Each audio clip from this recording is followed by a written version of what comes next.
എന്നാലും നമ്മുടെ കണ്ണൂരിൽ ഇത്ര അടിപൊളി സ്ഥലം ഉണ്ടായിട്ട് നിങ്ങൾ ഇതുവരെ കണ്ടിട്ടില്ല. ഞങ്ങളും കണ്ടിട്ടില്ല. എന്നാ പിന്നെ നമുക്ക് ഒരുമിച്ച് കാണാല്ലേ. ബാ. ഞങ്ങൾ ഇങ്ങോട്ടേക്ക് എത്താനായിട്ടേ കുറച്ച് ലേറ്റ് ആയി പോയെന്ന് എനിക്ക് തോന്നിയത് ഇവിടെ വന്നതിന് ശേഷം. നിങ്ങൾക്ക് എന്തായാലും ആ തോന്നൽ ഉണ്ടാവണ്ട, നിങ്ങളും പെട്ടെന്ന് തന്നെ ഇവിടത്തേക്ക് വന്നോട്ടാ. ഞങ്ങൾ ഇവിടത്തേക്ക് വന്ന സമയേ അത്യാവശ്യം നല്ല വെയിലൊക്കെ ഉള്ളൊരു സമയമാണ് കേട്ടോ. പക്ഷെ ഇവിടെ വന്ന് കയറിയപ്പോൾ തൊട്ട് ഫുൾ തണലാണ്. നിങ്ങൾ കാണുന്നില്ല, ഇവിടെ കംപ്ലീറ്റ് മരങ്ങളാണ്.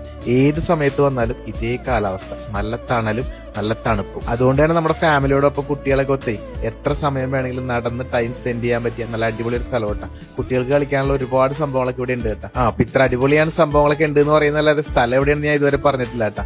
നമ്മുടെ കണ്ണൂരിൽ പഴശ്ശി ഡാമിന്റെ തൊട്ടടുത്ത് പഴശ്ശി ഡാം ഗാർഡൻ എന്നാണ് ഇതിന്റെ പേര് വരുന്നത്. പഴശ്ശി ഡാമെല്ലാം നല്ല അടിപൊളിയായിട്ട് കാണണമെന്നുണ്ടെങ്കിൽ നേരെ ഇങ്ങോട്ട് പോന്നാൽ മതിയായിട്ട്. ശരിക്കും പറഞ്ഞാൽ നല്ല ടൈമുള്ളപ്പോൾ വേണം നിങ്ങൾ ഇങ്ങോട്ട് വരാനായിട്ട്. കാരണം കുറച്ചു നേരം നടന്ന് കണ്ട് ആസ്വദിക്കാനുള്ള അത്രയും സംഭവങ്ങളുണ്ട് ഇവിടെ വന്നിട്ടുണ്ടെങ്കിൽ കാണാനായിട്ട്. കണ്ടില്ലേ പഴശ്ശി ഡാമ കാണുന്നത്, എന്ത് നല്ല ഭംഗിയല്ലേ കാണാൻ വേണ്ടി.